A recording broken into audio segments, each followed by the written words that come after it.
Olá, tudo bem com vocês? Bom, hoje eu trago uma reflexão baseada num filme chamado Um Novo Despertar, que foi estrelado pelo Mel Gibson e a Jodie Foster. A arte tem esse poder, né? De trazer coisas, às vezes, tão corriqueiras que podem estar acontecendo com qualquer um por aí, de temas até mesmo sérios e preocupantes na nossa vida, e dando a elas um colorido interessante, muitas vezes até com uma certa pitada de humor, uma forma muito mais leve e lúdica em se notar isso na vida de qualquer um, inclusive em se olhar certos temas tão comuns e preocupantes dos tempos atuais sob uma outra perspectiva, e que te leve com certeza a lidar melhor com essas questões na sua própria vida, na vida de alguém que você conheça, porque isso que é abordado no filme não é muito distante da vida de cada um de nós, seja por estar vivendo ou por já ter vivido essa situação, ou mesmo conhecer pessoas que vivam isso. E aqui no caso a gente está falando de uma série de coisas, são várias coisas que são abordadas ali que merecem a nossa atenção, o nosso olhar mais profundo sobre elas, mas todas permeiam uma questão que é a questão da depressão. Bom, eu vou ler aqui uma pequena sinopse para que vocês consigam entender o contexto do filme.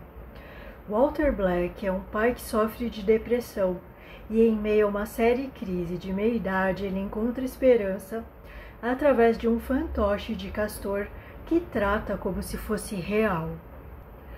Outra coisa a ser lembrada, né, é que vão ter spoilers meio que abertos com relação a isso para trazer certas reflexões, então se você ainda pretende ter surpresas ao assistir esse filme, se você nunca viu, pare o vídeo, assista e depois vem aqui expandir seus horizontes reflexivos, ok?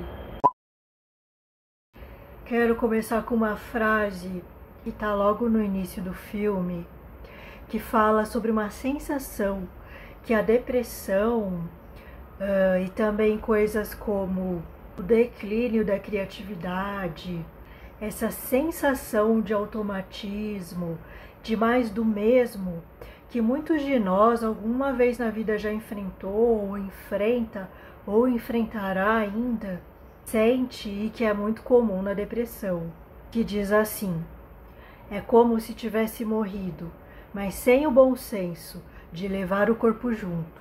Veja se não é exatamente essa sensação, né?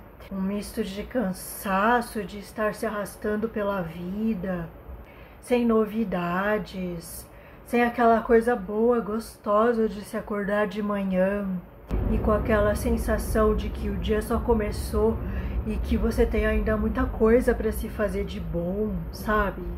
Por outro lado, muitas vezes a gente nem sabe como isso começou a acontecer.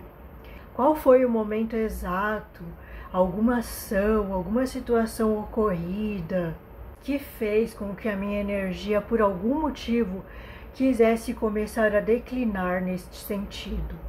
Tem uma outra questão também, né, que é muito trabalhada com um certo floral chamado mustard, que é a questão daquelas pessoas que têm uma espécie de depressão cíclica, ou seja, elas já tiveram isso ao longo da vida, elas têm essa tendência.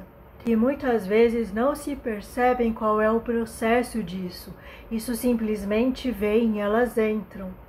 É como se muitas vezes elas já tivessem nascido com uma certa melancolia a ser trabalhada, com uma certa tendência a vivenciar isso desde novas. O que eu não posso dizer, né, com total certeza, mas é o que parece ser o caso do protagonista desse filme. Atenção! Este vídeo tem a intenção de contribuir com a situação abordada no filme pela reflexão. É incrível como a arte torna temas tão densos, apesar de comuns no dia a dia de qualquer um, em pérolas que podem nos proporcionar elementos para o autoconhecimento. mas não substitui nenhuma forma de tratamento físico, psicológico, espirituais ou outros que necessite ou que já esteja fazendo. Inclusive, esse filme também aborda a questão geracional entre pai e filho, de forma que você observa que o filho, do personagem principal, também tem problemas com o pai com relação à não aceitação de quem ele seja, e ele faz inclusive uma espécie de mural listando todos aqueles defeitos entre aspas, do pai dele e que ele vê nele mesmo, onde que ao mesmo tempo em que ele não aceita, ele não quer se tornar o pai dele, em vários aspectos, ele se percebe tornando aquilo. E essa dificuldade por parte paterna, você também vê com relação ao personagem principal e o pai dele. Você vê, ao longo do filme e com as coisas que são trazidas, que o pai dele desistiu de si próprio, desistiu da vida. E quantos personagens, de repente, da nossa própria família não foram tidos como fracos porque bebiam, inconscientemente se foram, decidiram ir, por meio desse vício inconsciente, ou não se cuidaram, nas mais diversas visões do que quer dizer ser saudável, como por exemplo aquilo que é contado no Nosso Lar, do André Luiz. Ou seja, o quanto que as nossas próprias escolhas acabam influenciando, não só na gente mesmo, mas naqueles restantes, DNAs que vêm a partir da gente adiante, ou seja, as futuras gerações. E o quanto que é importante a gente olhar para esse passado que está presente o tempo todo, nessa visão de que o tempo não existe e de que passado, presente e futuro se fundem de uma certa maneira, interagem e influenciam-se mutuamente. O quanto que talvez seja importante a gente olhar aquilo que a gente não gostou nas gerações passadas, como num pai, no avô, nos tios, tias, mãe, avó, outros mais antigos, que ficaram famosos de repente por seus feitos negativos, com uma certa compaixão, e não pena, mas compaixão, de que eles estiveram encarnados ou estiveram vivos, trouxeram o seu melhor, mesmo que aparentemente ao nosso olhar não seja, ou ao olhar que é trazido e da forma como é contado por outras pessoas ao passar dos anos. Porque você veja, se no próprio dia a dia, às vezes um fato corriqueiro que acontece a uma outra pessoa que não é você, dependendo da forma como aquilo é trazido, como aquilo é passado para outras pessoas, aquilo se deturpa parcialmente ou inteiramente às vezes. Então imagine como não seria nessas histórias de família, que uma geração contou para outra, chegou até nós, mas quem garante que aquilo foi daquela maneira totalmente? Como será que seria o olhar daquilo sobre diversos vieses, inclusive vieses invisíveis que a gente não tem o conhecimento? Será que teríamos aquela pessoa na conta de fraco, de fraca, realmente?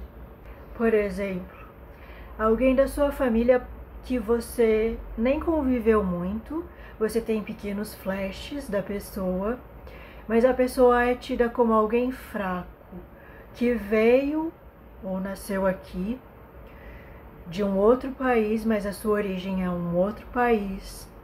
Aquela pessoa se deprimiu, bebia, era claramente uma pessoa muito triste, embora tivesse os seus pontos positivos, porque sempre tem, e desencarnou, por exemplo, de um câncer de pulmão. Seus filhos tiveram que se virar nos 30 e alcançaram o sucesso almejado pelo menos por eles. As pecinhas de um quebra-cabeça, muitas vezes, né, as pessoas, a gente, somos colocados nesse todo, nessa teia, de uma forma por vezes muito interessante e intrigante.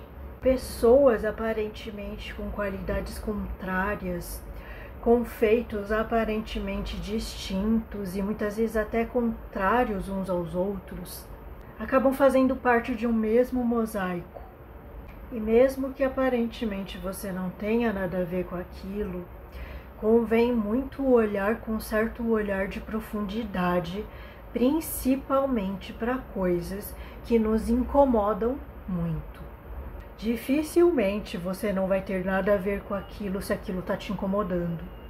Se for total verdade que a gente é conectado por padrões que determinam crenças e que o fruto não cai tão assim distante da sua árvore, convém a gente dar uma atenção muito especial para isso dentro da gente. E para isso, muitas vezes, não tem jeito, a gente precisa desconstruir certas coisas. Perceber em que situação específica aquilo que está me incomodando, das pessoas que vieram antes ou mesmo nas que vieram depois, o que aquilo realmente tem a ver comigo. Que tipo de ensinamentos as minhas forças querem trazer para que eu aprenda e viva melhor. Eu ainda muitas vezes não consigo perceber com total clareza o que aquilo está querendo me dizer sobre mim mesma. Então eu deixo em aberto essas questões, né? Pensando se não é bem assim ou simplesmente eu que não estou querendo ver, né? Um pouco é também porque eu quero a explicação muito certinha, né? E que tudo bata para eu ter certeza que aquilo é real. Só que com relação a esses espelhamentos que a gente reflete uns nos outros, talvez não tenha essa explicação da forma como eu gostaria. A explicação é mais básica, assim, é mais no nível geral, aonde eu tenho que pegar aquela coisa básica e colocar na minha vida de acordo com o que as minhas inteligências puderem me trazer e que seja prático e eu consiga ver na minha vida e transformar, lógico, né? Porque só ver ultimamente não tá adiantando muito, né?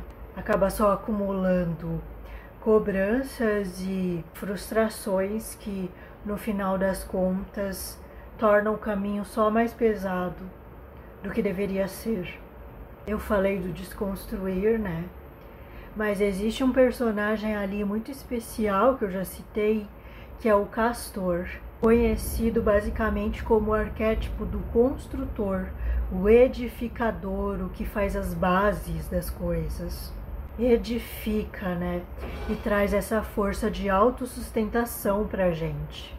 Aqui, né, nesse vídeo a gente vai falar um pouquinho sobre a função do castor durante todo o filme, mas caso você queira se aprofundar nessa visão dos arquétipos, tem uma meditação que eu vou deixar aqui na descrição, né, da Medicina do Castor, da Priscila Caires. Se você não conhece as meditações dela sobre os animais, conheça, porque são muito maravilhosas, recomendo muito.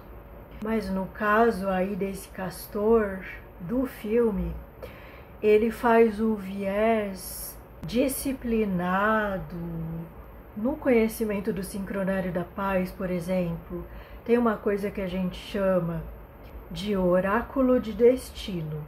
Eu já trouxe aqui algumas coisas de sincronário da paz, mas falando de uma forma simples, temos o Kim, né? Que é composto de um selo e de um tom, representado por uma espécie de número.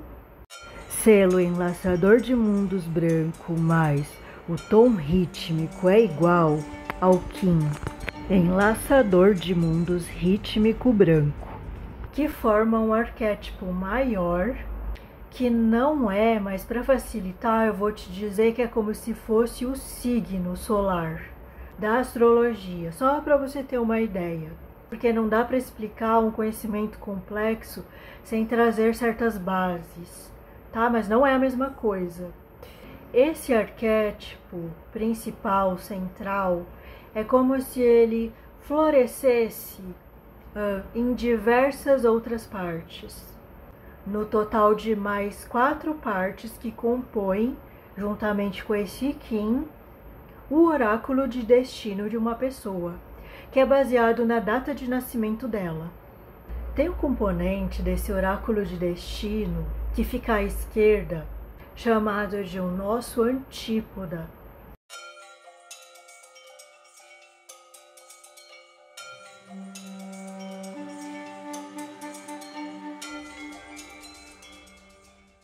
Que ele tem a ver basicamente com desafio. Nessa mesma visão, vamos assim dizer que esse mascote, esse castor, que no filme você vai ver que ele é um boneco, é um fantoche que inclusive faz às vezes de um professor, de um mestre que ensina muito por um caminho assim mais não tanto de passar a mão na cabeça, vamos dizer assim. Que é exatamente o caso do nosso antípoda nesse conhecimento que eu trouxe do Sincronário da Paz. Esse conhecimento do Sincronário da Paz é muito interessante, mas você tem que ir adentrando aos poucos, né? Vou deixar também aqui um vídeo da Yasmin Viana explicando sobre essa questão do que é esse oráculo de destino, caso você queira ver. Mas voltando lá à questão do filme, a gente na nossa própria vida muitas vezes tem esse lado, ou precisa desse lado, precisa nutrir esse lado na gente, que é aquele nosso lado que dá aquele tapa na cara da gente e fala: sua filha da puta, levanta desse chão. Esse lado na gente muitas vezes é imprescindível, porque se a gente não levantar, ninguém vai fazer isso por nós. E precisa de força. E o castor, muitas vezes, ele age assim na vida do personagem. E essa força, se você não se permitir ver a dualidade em você, ou seja, se por algum lado você se colocar naquela posição muito comum entre nós espiritualistas de que a gente é só luz, você não consegue acessar. Ou acessa de uma forma não total. Por isso que hoje em dia eu não me importo tanto assim de demonstrar as minhas sombras. Porque de fato todo mundo tem. Só que alguns escondem tanto de si esse lado que nem elas mesmas percebem. Isso é extremamente perigoso. No sentido de que você pode cair num vazio tão grande e ainda com certos aspectos como a cobrança, né, de ser essa luz, de não estar vivendo aquilo, que pode te levar para caminhos bem esquisitos. Agora, a conexão entre depressão, ou mesmo que não seja depressão, né, seja algo mais leve, mas que traz essa sensação do mais do mesmo no dia a dia, né, dessa falta de vontade, de motivação, de fazer as coisas nas coxas, sem tesão pelo que está fazendo. Isso tem total correlacionamento com criatividade e como você está direcionando ou deixando de direcionar isso na sua vida. E essa arte está o tempo todo presente, né? Tanto no pai, no filho mais novo, né? Você vê, né, essa questão da arte, da criatividade ainda num formato muito fluídico, né? Muito intrínseco a ele, natural nele.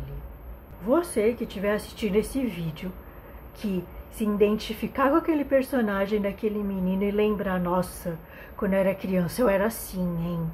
Você precisa resgatar isso tá dentro de você.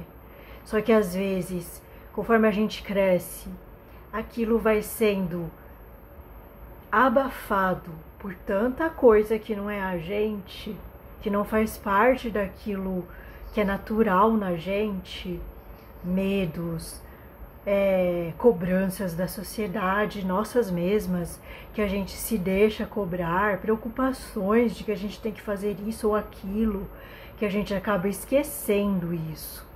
Mas se você é alguém que se lembra de uma infância que você era como aquele menino e hoje você não se vê muito assim, é muito interessante buscar o resgate disso. Você vê também essa criatividade, mas aí num olhar muito mais rebelde, assim, de vomitar, né? Através da criatividade, os seus sentimentos para o mundo. É muito presente na personagem que se envolve com o filho mais velho do personagem principal, que é a Jennifer Lawrence. Às vezes, esse saber expressar todos esses conteúdos que tá lá no fundo da gente, coisas não ditas, sentimentos não chorados, raivas não canalizadas, tudo isso até que se torne arte de fato e cumpra com o papel que tem no mundo e no coletivo, passa por degraus, né? Degraus de fazer isso de formas impróprias, incondizentes e inconsistentes com aquilo que você gostaria no seu íntimo de realmente gerar com aquilo, mas que de fato, quando a gente aprender a canalizar toda essa força, né, porque é força de vida, aquilo pode se tornar mensagens, como o exemplo do que ela fez no final do filme, né, canalizando aquilo com os elementos e da forma correta, para que não gerasse consequências desastrosas para a vida dela. Mas o todo decorrer desse aprender a canalizar algo também é uma arte, né? Também é um aprendizado, com experiências caóticas que te levam a melhorar aquilo com o passar do tempo. Por outro lado, aquilo que o menino maior fazia, que você vai ver no filme, ou já viu, que ele tinha uma facilidade de perceber as pessoas no seu íntimo e trazer conteúdos delas que talvez elas mesmas nem estivessem vendo, dando através das próprias palavras e dos contextos e necessidades que elas apresentavam para ele, era uma forma de trabalho dele, vamos dizer assim, não muito dentro da lei, né? Mas ele fazia isso ali de uma forma muito interessante, adentrando os conteúdos internos delas, os aspectos que ele percebia nelas e canalizando aquilo para o papel, para a matéria de uma forma muito inteligente. Então, esse filme também é um relato de como a nossa criatividade é apresentada, é lapidada principalmente, porque às vezes a gente não sabe muito bem como canalizar tudo isso e canaliza de formas exageradas, de formas errôneas, de formas que prejudiquem as pessoas ou a gente mesmo. E durante todo o filme, isso é trazido de uma forma bem interessante, né? O lapidar das nossas criatividades, o lapidar daquilo que está intrínseco e bruto na gente e nos mostra o quanto a gente ainda pode melhorar essas qualidades na gente, transformar elas de acordo com o que o ambiente pede, mas muito respeitando quem a gente é. E com relação à mãe, que já é uma pessoa mais racional, né? Essa arte da racionalidade dela é muito interessante também, porque contrapõe com o outro lado. Você percebe ali nas dinâmicas que ao mesmo tempo que o filho mais novo ele tem uma facilidade de fluir naquilo que o pai traz com o boneco, com a forma como ele conseguiu encarar aquela situação de sair da depressão, ao mesmo tempo a mãe tem uma dificuldade tremenda de entrar naquilo. Mas por outro lado, ela faz um outro papel ali, que também é importante na gente. Esses personagens é interessante também, no momento aqui, no momento acolá, a gente colocar nas nossas vidas, de acordo até com o necessário para se trabalhar as coisas que a gente está vivendo naquele exato momento. se perguntando mesmo, em determinados momentos, com determinadas situações que a gente está vivenciando, qual desses arquétipos é interessante de eu utilizar nesse momento, de eu acessar, de eu puxar de dentro para fora, para que eles facilitem a minha vida de alguma forma.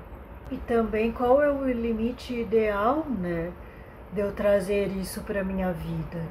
Por exemplo, vai ter algum momento lá do filme em que é explicado de uma forma psicológica o porquê do castor na vida dele, que no caso seria algo como criar um distanciamento saudável dele, né, da consciência dele, desse lado consciente dele que estava tentando se reerguer dos seus próprios processos com relação aos seus aspectos mais negativos. Isso é uma muleta, né? É mais ou menos como a questão dos elementos naturais dentro das magias. Você poderia muito mais se utilizar das questões mentais, das suas faculdades mentais, para trabalhar com isso do que com elementos? Poderia, se você fosse capaz de fazer isso. A grande maioria de nós talvez não seja tanto assim ainda, a ponto de só se utilizar do plano mental, das questões mentais para trabalhar magisticamente.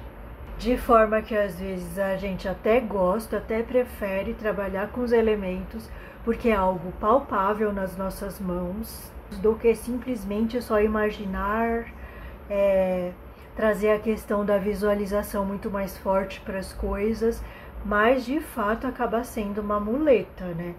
Quando a gente não se propõe nem ao menos a tentar, embora se utilize dos elementos, também trabalhar o nosso lado mental, que é muito mais difícil. Porque muitas vezes a gente não tem o controle ainda disso, né? Tá aprendendo ainda. E você vê, inclusive, que esse lado dele, né, que ele se utilizou como muleta, esse distanciar através do lúdico, de coisas que eram dolorosas, difíceis e que ele nem queria olhar tão assim, de uma forma direta, talvez.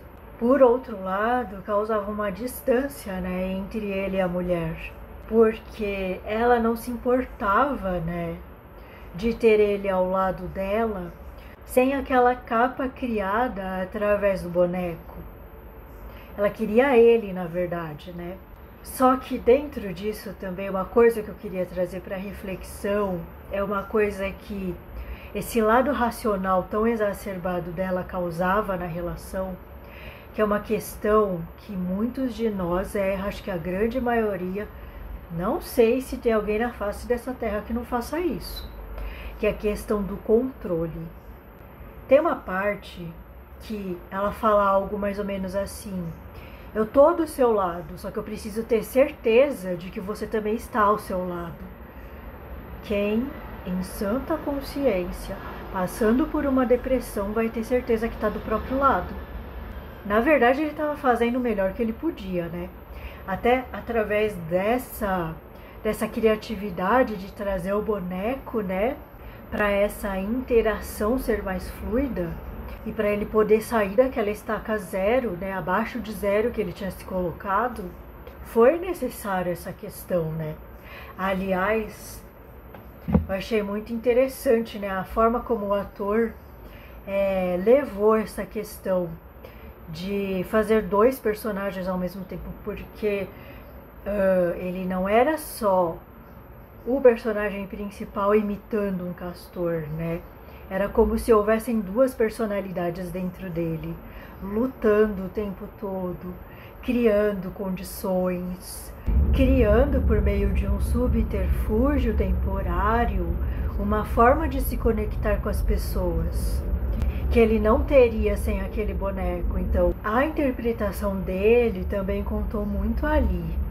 Não só isso, né, mas eu acho que no caso do filme que eu assisti era dublado, né? Então a dublagem também. Tudo isso faz total diferença, né? O contexto desse todo faz total diferença, né? No contexto final que aquele filme quis passar, né, pro telespectador. Alguns conseguem com êxito, outros não conseguem tanto assim. E parecia um mecanismo meio bobo, assim, uma historinha, sabe?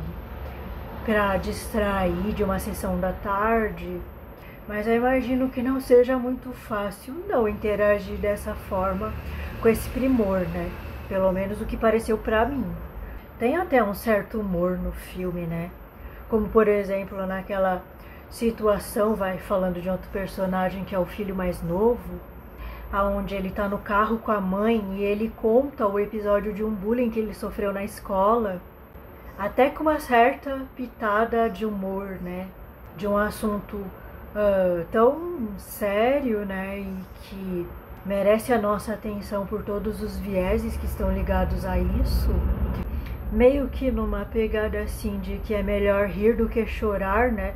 Enquanto se aborda um assunto que pode ter feito parte das nossas vidas também, então a gente sabe o que ele passou e como ele se sentiu, né? Agora, outra coisa que eu achei muito interessante é o modo como foi articulado, né, a questão da utilização do conhecimento da medicina do Castor.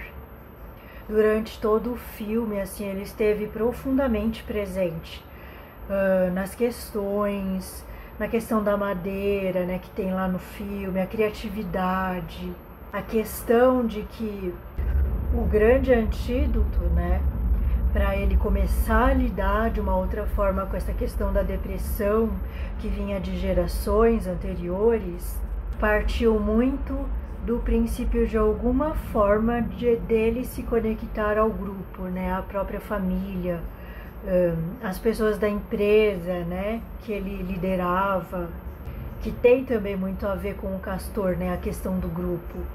E a construção, a edificação daquilo que seria o tema principal do filme, que é esse aprender a lidar e a construir de acordo com questões que envolvem esse universo da psique, no caso a psique dele, em se construir uma nova realidade para que ele pudesse sair daquele estado. Outra coisa que desenha bem, né, o nosso processo criativo é aquela cena em que o menino tá lá batendo martelo e não deixando as pessoas dormirem, porque devia ser noite ou madrugada, algo assim.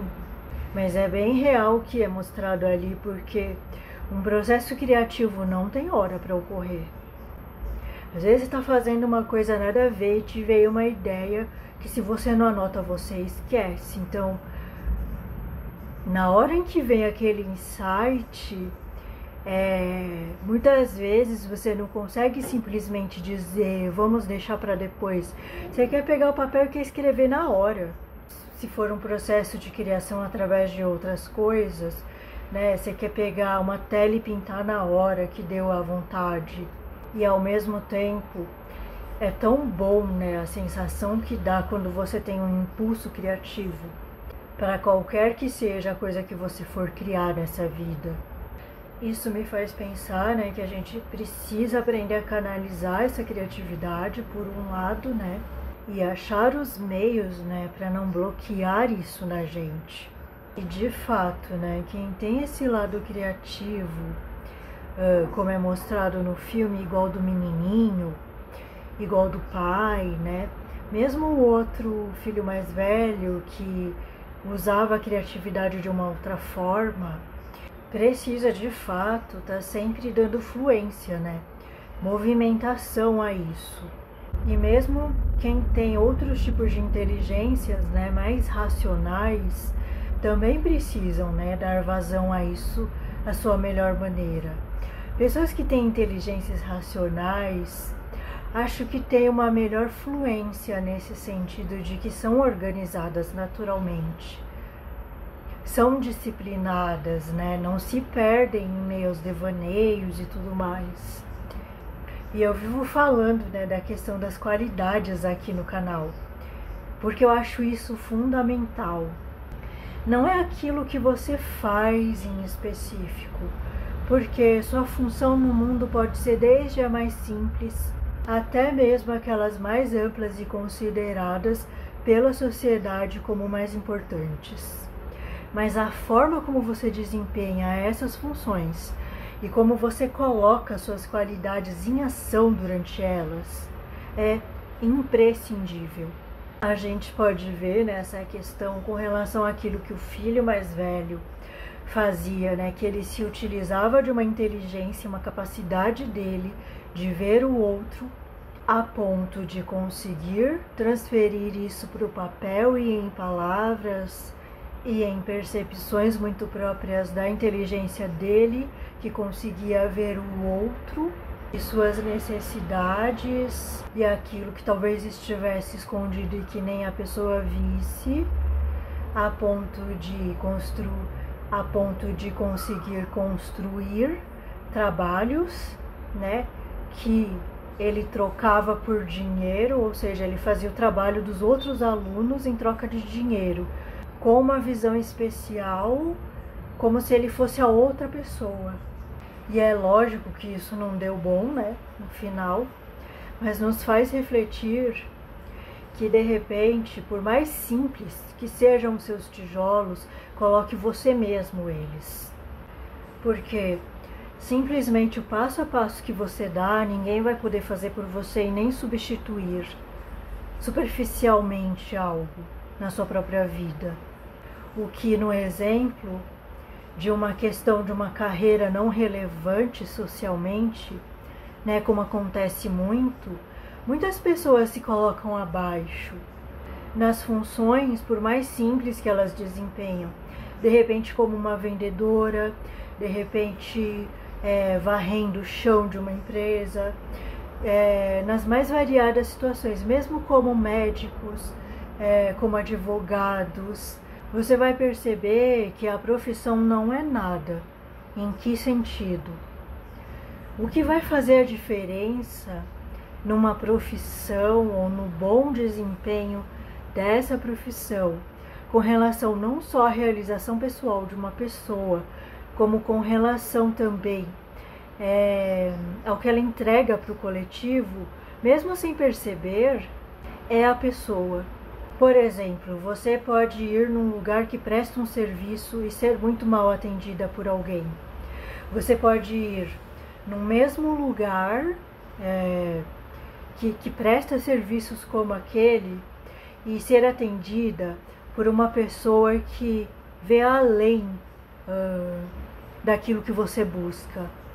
Muitas vezes, utilizando qualidades que você percebe claramente que são daquela pessoa, não do grupo ao qual ela pertence, que fazem a diferença, às vezes no seu dia. Às vezes você chegou lá meio nervosa, você está cansada, sei lá, você passou por alguma coisa e veio uma pessoa com uma disposição, não é uma disposição assim de te enganar ou sorrir para você e estar vivenciando uma outra sensação interna, mas uma pessoa que faz um serviço, que a forma como ela lida com o estar ali, às vezes até de uma forma inconsciente, aquela pessoa ela é assim, ela tem aquele jeito mais assim ou mais assado que faz muito parte da personalidade dela e ela leva isso para o serviço.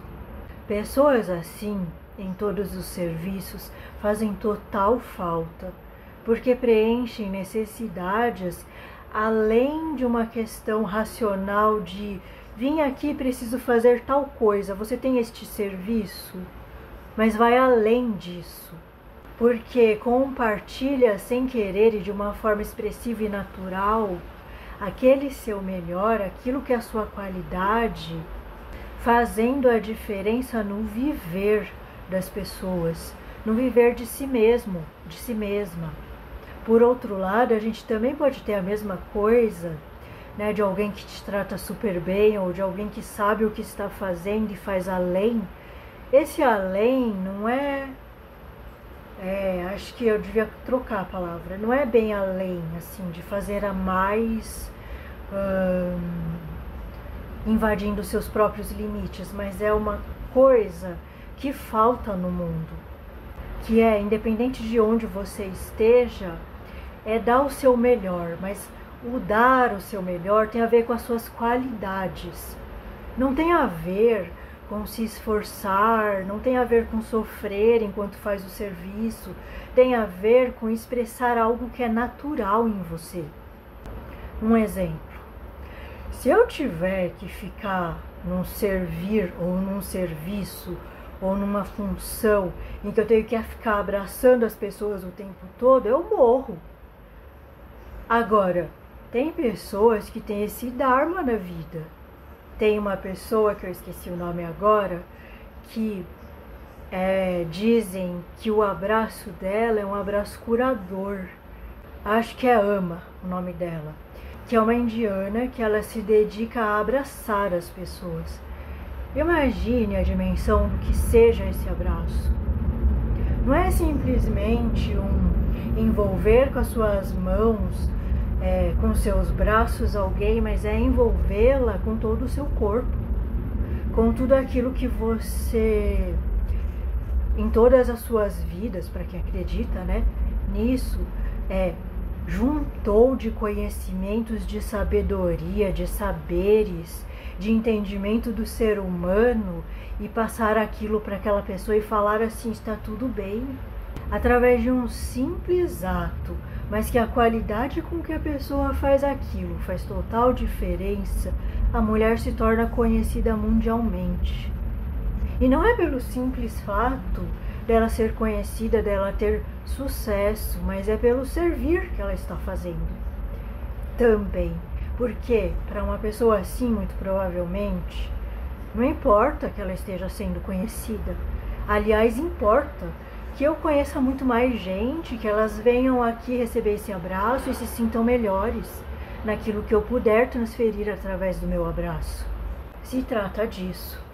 Agora, uma coisa que esse filme me suscitou como médium, em certas cenas que a gente vê do Mel Gibson lá interagindo, né, com aquele castor, né, na mão, é justamente a loucura que essas conexões mediúnicas, né, que a gente recebe. Tem certas cenas ali que eu comecei a rir, eu falei, nossa, isso parece conexões mediúnicas, né? A gente se sente daquela forma e às vezes parece que estão vindo impressões dentro da gente, mas que ao mesmo tempo a gente sabe que não é nosso. Não é o nosso comum agir daquela forma ou ter aquele tipo de ideia. E ali também ficou muito claro, talvez por uma coincidência das ações naturais da vida, como a mediunidade age na nossa vida, né? E um exemplo que vem desse castor, né, são as partes do começo, mais ou menos ali pelo começo, meio do filme, e o final do filme, com certas coisas que mostram exatamente aonde a mediunidade pode chegar se a gente não tiver um certo controle de sabedoria com relação a lidar com isso. Porque ali no começo ele estava para cometer uma loucura, e ali com aquele castor na mão, ele impede de cometer essa loucura, e é como se ele tivesse um renascimento ali com relação ao caminho a seguir. Então o castor começa a conversar com ele, né, através daquele boneco, e facilmente você tendo conexão com mediunidade, você pode também observar aquela cena como, nossa, será que não foi uma conexão mediúnica ali?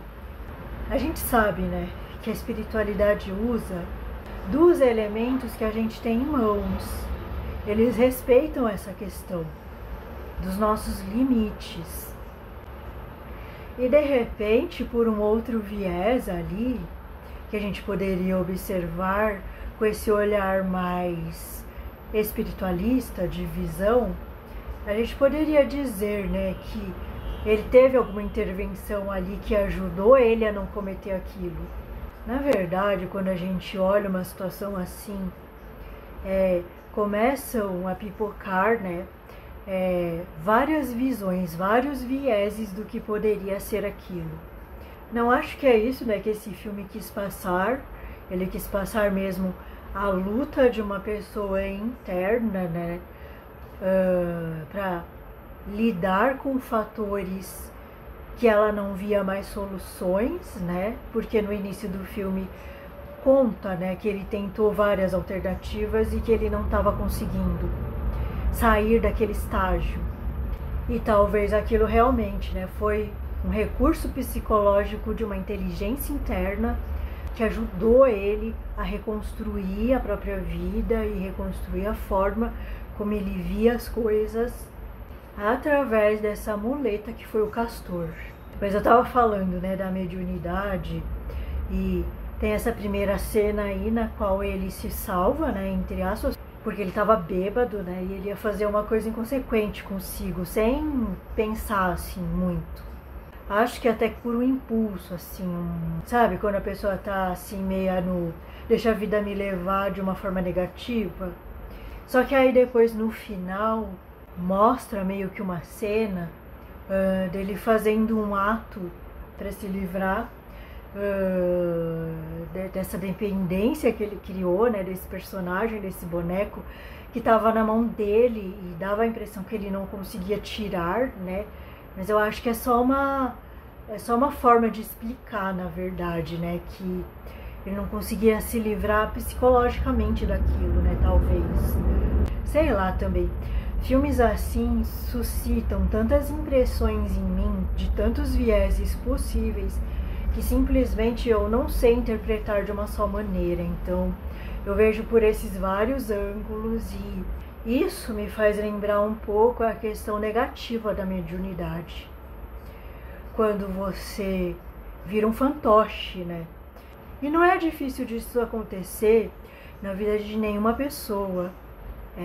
Se a gente observar as pequenas situações que acontecem no dia a dia, com relação a influências de ser humano para ser humano, do nosso negativo para com a gente mesmo, de espírito desencarnado ou qualquer coisa nesse sentido, que seja invisível sobre a gente e da gente sobre eles, porque fala-se muito, né, desse lado meio vitimista nosso, de colocar situações assim como obsessões maiores do que deveriam ser.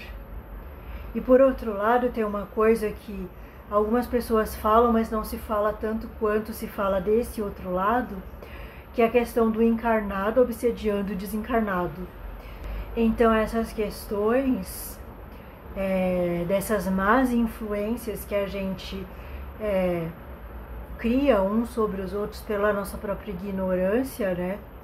Para mim, beiram muito aquela situação que é lógico, foi uma situação assim extrema, mas se a gente for observar nesse caminho aí da mediunidade, quantas coisas a gente não faz sobre influências e nem tá percebendo.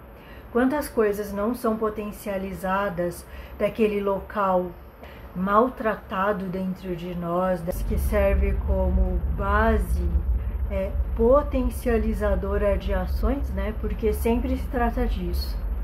A gente tem uma certa qualidade negativa, que a gente não lida bem com aquilo, e aí vem qualquer coisa de fora e potencializa aquilo na gente. Imagina o quanto que não é fácil fazer isso. É só você pegar as questões que você ainda não conseguiu resolver na sua vida, questões de fraqueza suas, e todo mundo tem isso. Uma coisa que também mostra ali, né, é a questão da raiva contida, e que você expressa muitas vezes de uma maneira inadequada. Agora, o que será que é inadequado, né, tanto assim? Tenho épocas de vida, às vezes, que determinadas situações me levam a ter impulsos de raiva, que eu passo que nem um trator, às vezes, em cima de certas situações e às vezes até de pessoas. Em que sentido? No sentido de me expressar. De fato, isso não é uma coisa muito normal, eu sei. Agora, tem outras coisas relacionadas à raiva que também não são normais, que eu acho que caminha muito pelo universo humano, de como pessoas lidam com coisas. A gente, às vezes, lida com questão de raiva e a expressividade dela, criticando, reclamando. Às vezes a gente guarda, segura a raiva. Às vezes a gente fala para uma pessoa que não gostou de um certo tom, de uma certa forma. Às vezes a gente age violentamente desta ou daquela maneira. Às vezes a gente fofoca, trai, fala mal, inventa, mente. Então existem diversas formas de como essa energia basal, que é a raiva, pode ser utilizada por uma pessoa. O que eu observo das situações normais, assim, do dia a dia, é que ninguém é muito normal, não. Em que sentido? No sentido de que dá para contar nos dedos as vezes que eu já vi ou que eu já agi numa situação em que precisava de maior sabedoria, mais do que o que eu estava sentindo emocionalmente. Dá para contar nos dedos as vezes que eu agi ou vi alguém agir com real sabedoria. Normalmente o que a gente faz? A gente reage. Seja aquela reação mesmo, na lata, que eu acho que é até melhor de certa forma, porque assim você já diz o que você não está gostando. Mesmo que seja se expressando sem ser dizendo eu não estou gostando, entende? Do que aquela forma que é mais escondida, assim, que é mais velada e que você não sabe o que esperar da pessoa. O fato é que isso também é trazido no filme, né? A questão da raiva contida, que eu sinceramente não sei se é uma raiva mesmo contida, que a pessoa sem perceber segura aquilo, ou se simplesmente, meu bem, nessa hora eu estou sentindo raiva, você quer que eu expresse o quê? Alegria? Então não sei se ainda falta eu estudar e perceber melhor esses mecanismos. No caso do cara e todo o histórico que é trazido, e depois a questão também do filho, né? Bater com a cabeça na parede, aquelas coisas, traz muito uma dor assim de frustração de não conseguir mudar, né? Talvez. Porque se eu não consigo mudar e eu quero o melhor para mim, eu quero ser feliz e o negócio está nas minhas mãos e eu não consigo agir, não é natural ter raiva? Eu acho. Muito natural.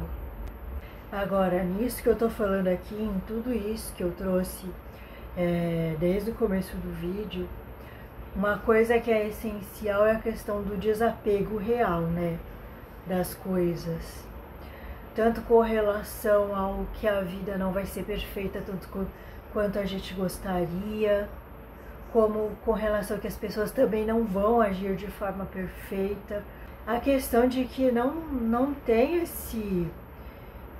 essa segurança que a gente às vezes ainda tanto exige da vida e da gente mesmo e das pessoas com relação ao que quer que seja.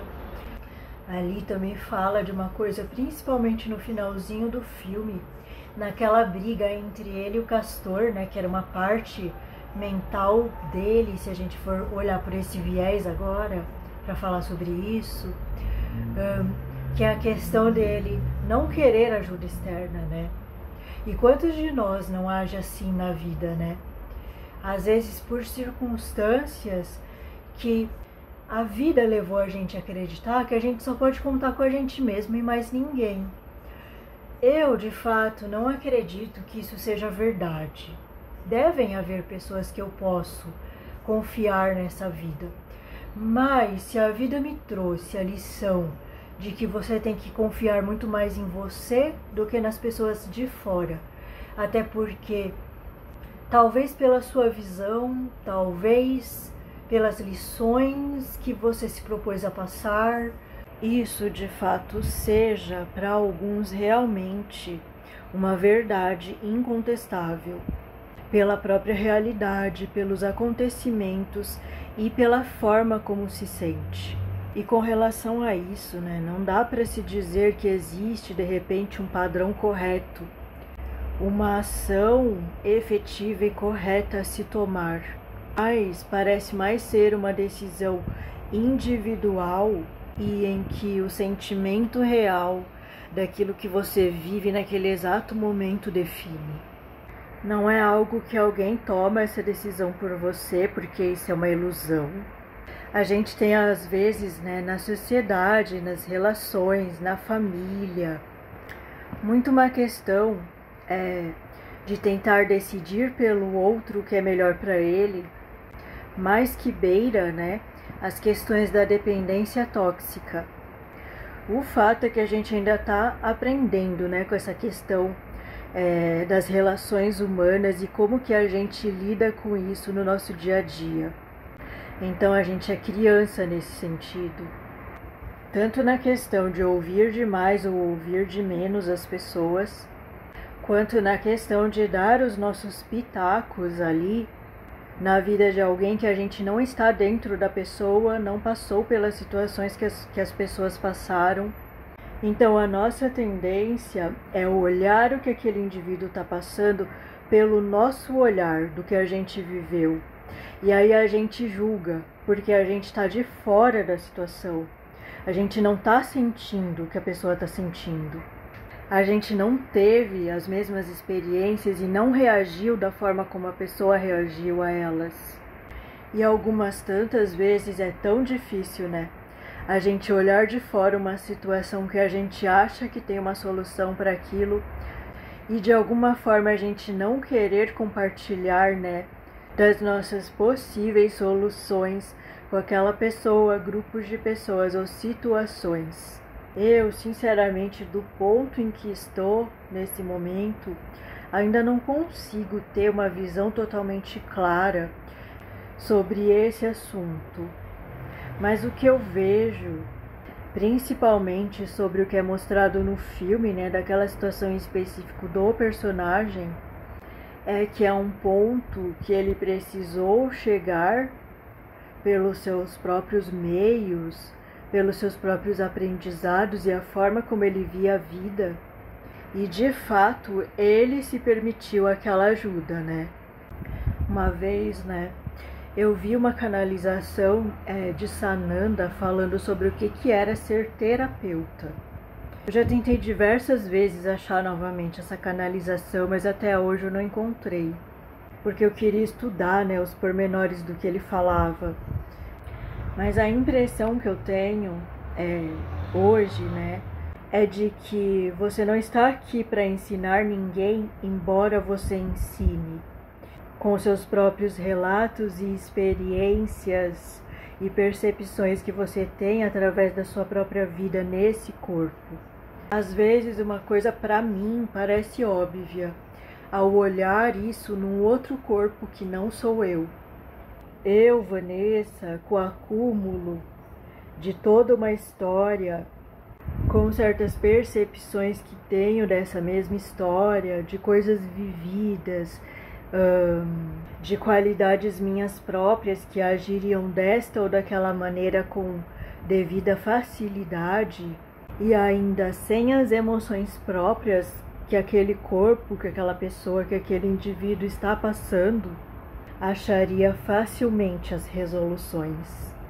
Tem uma fala, né, do Henrique Gasparetto que fala exatamente disso, né, onde ele fala: eu, se olhar um problema, consigo, de outra pessoa, achar a solução facilmente em meia hora, porque eu não estou vivenciando aquelas emoções, eu não estou no meio daquela bagunça, mas para os meus próprios eu tenho essa dificuldade.